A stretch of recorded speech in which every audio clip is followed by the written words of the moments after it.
Hello, everyone. Welcome to the Kraken Aquatics podcast. Today, we're going on a deep dive into something that's really important for anyone who loves the water. Yeah. Whether you're a scuba diver, really experienced, or just starting out snorkeling. Absolutely. Equalization. It's kind of the key Yeah. to really unlocking a whole world of underwater exploration and, not having to worry about discomfort or even worse, injury. Exactly.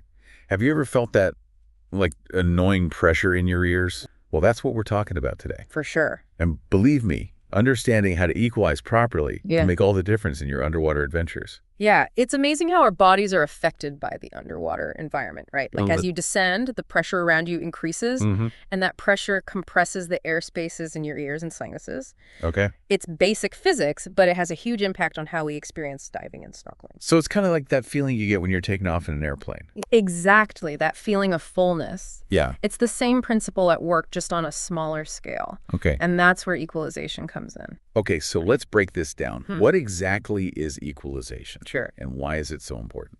So equalization is basically just the process of balancing the pressure inside your ears and sinuses with that increasing water pressure as you go down. Gotcha.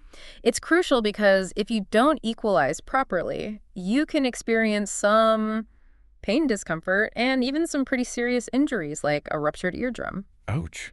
That sounds pretty serious. Yeah. So how do we know if we're having trouble equalizing? Well, what are the warning signs? you got to pay attention to your body. Okay. If you feel any pain or pressure in your ears, that's a definite red flag. Okay. You might also experience things like muffled hearing, a feeling of fullness in your ears, or even like a ringing sound. Okay. And in severe cases, you could have like nosebleeds or dizziness. So those are all signs that we need to stop and maybe even ascend a bit. Absolutely. Listen to your body and don't push through any pain. Yeah. Now, I know what you're thinking. This all sounds pretty complicated. All right. But don't worry. Okay. There are some simple and effective techniques that can help you equalize like a pro. That's good to hear. Yeah. So what are some of the most common techniques that people use? Well, one of the most popular is the Valsalva maneuver. Mm-hmm.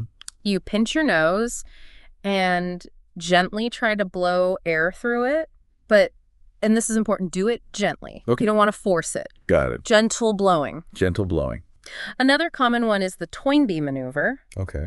For this one, you pinch your nose and swallow at the same time. Okay. And then there's the Frenzel maneuver, which is a bit more advanced but can be really effective. Oh. You pinch your nose, close your mouth, and then try to make a K sound with the back of your throat. Ooh, that one sounds interesting. I'm going to have to practice that one later. Yeah. Are there any techniques that are a little less, well, shall we say, involved? Sometimes simple actions like yawning and wiggling your jaw can do the trick. Oh, okay. These movements can help open up your eustachian tubes, which are the tiny passages that connect your middle ear to the back of your throat and are essential for equalizing pressure. Gotcha. And of course, don't forget about your mask. Oh, right. Yeah. You need to equalize the airspace in there too, just by gently exhaling through your nose as you descend. Good point. A mask squeeze can really ruin a good dive. Oh, for sure. Okay, so we've got a whole toolbox of techniques here. Yeah. But I'm curious, how often should we be equalizing during a dive? The golden rule is to equalize early and often. Okay. Don't wait until you feel discomfort. Right. It's best to start equalizing on the surface before you even start your descent. Okay. Think of it like staying ahead of the game. Makes sense. So we equalize on the surface, and then how often as we go deeper? A good rule of thumb is to equalize every few feet as you descend. Okay. Of course, it can vary depending on the individual and the dive conditions, but it's always better to err on the side of caution. This is all super helpful information. Yeah. But what if you're trying all these techniques and you're still having trouble equalizing? What are some common challenges that people face? Yeah. And what can they do about it? That's a great question, and it's something that a lot of divers and snorkelers struggle with. Right. Let's explore those challenges in more detail.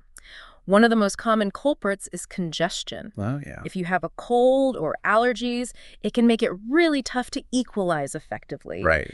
Those eustachian tubes can get blocked, and it's like trying to blow air through a straw with a kink in it. Oh, I can definitely relate to that feeling. Yeah. I remember one time I went diving with a slight cold, and it felt like I was trying to equalize with my head in a vise. Right. Not a fun experience. It's not fun, and it can actually be dangerous. Yeah. So if you're feeling congested, it's always best to sit that dive out. Okay. Your sinuses will thank you for it.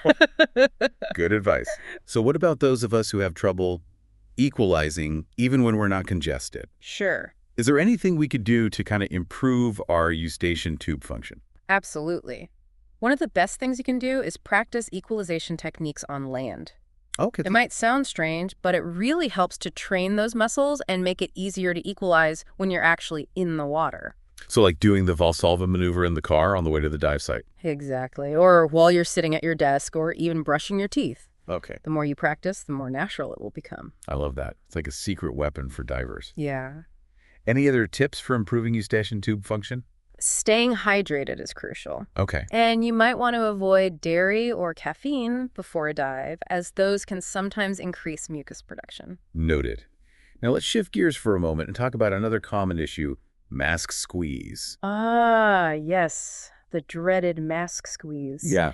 It happens when the pressure inside your mask is lower than the surrounding water pressure, and it can feel like your mask is being sucked onto your face. I can imagine.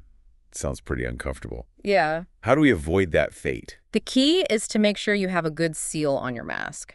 Okay. To exhale gently through your nose as you descend. Gotcha. That helps to equalize the pressure inside the mask and prevents that vacuum effect. So it's all about maintaining that balance, isn't it? Exactly. We've covered a lot of ground here. You have. We've talked about why equalization is important, the different techniques, and even how to troubleshoot some common problems. Right.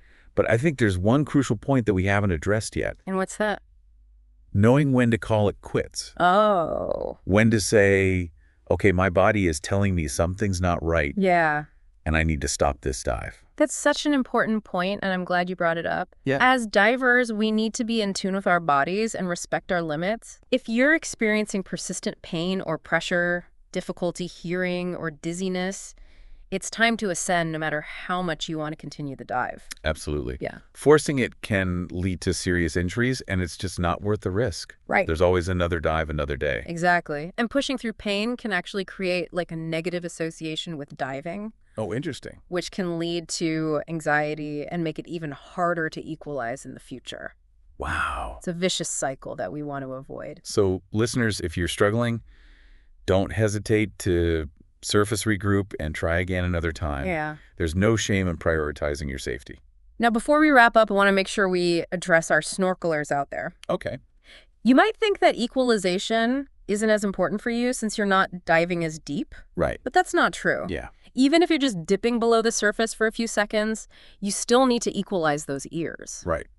Exactly. And it's especially important if you're doing any kind of duck diving. Make sure you equalize before you go down and continue to equalize as needed during your descent. Okay, so we've covered equalization for both divers and snorkelers. We have. From the basics to troubleshooting and even knowing when to call it a day. Right. But I'm curious, what are some of the more subtle or lesser-known factors that can affect equalization? Are there any hidden challenges that people might not even be aware of? That's a really insightful question. You know, most people focus on the techniques, but there are definitely some underlying factors that can play a role. Like, for instance, your individual anatomy can make a big difference. Anatomy? Yeah, like the shape and angle of your eustachian tubes can vary from person to person. Some people just naturally have narrower or more angled tubes, which can make it more challenging to equalize. So it's not always about technique. Right. Some people just might have a harder time because of their, physiology. Exactly. And another factor that often gets overlooked is overall health and well-being. If you're dehydrated, sleep-deprived, or stressed, it can definitely affect your ability to equalize. Right. It's like anything else. If your body's not in top shape, it's going to be harder to perform at your best. It's a good reminder to prioritize self-care, even for diving. Absolutely.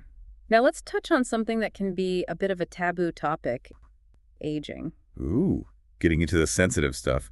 I'm all ears. Well, as we get older, our eustachian tubes can become less flexible, Uh-huh. which can make equalization a bit more difficult. It's just a natural part of the aging process. So it's not just in our heads, there's actually a physiological reason why equalization might become trickier as we age. Exactly. But it's important to remember that age is just one factor among many. And it doesn't mean you have to give up diving or snorkeling. There are ways to adapt and continue enjoying the underwater world. That's reassuring to hear. So with all these different factors at play, what are some key takeaways that our listeners should remember about equalization? Well, first and foremost, it's important to be aware of your own body and any individual challenges you might face.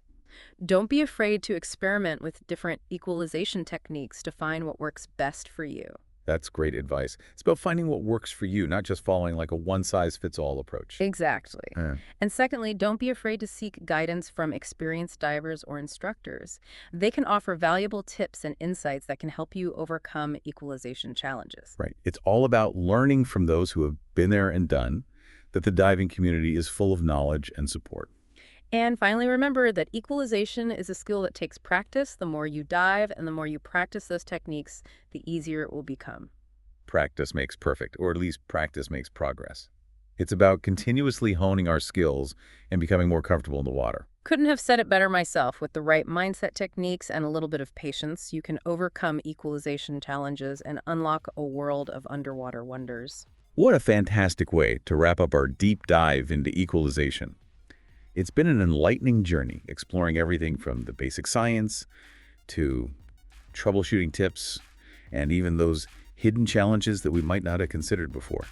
It's been a pleasure sharing this knowledge with our listeners. I hope they've learned some valuable insights that will help them become more confident and comfortable underwater explorers. Thank you for listening to the Kraken Aquatics podcast.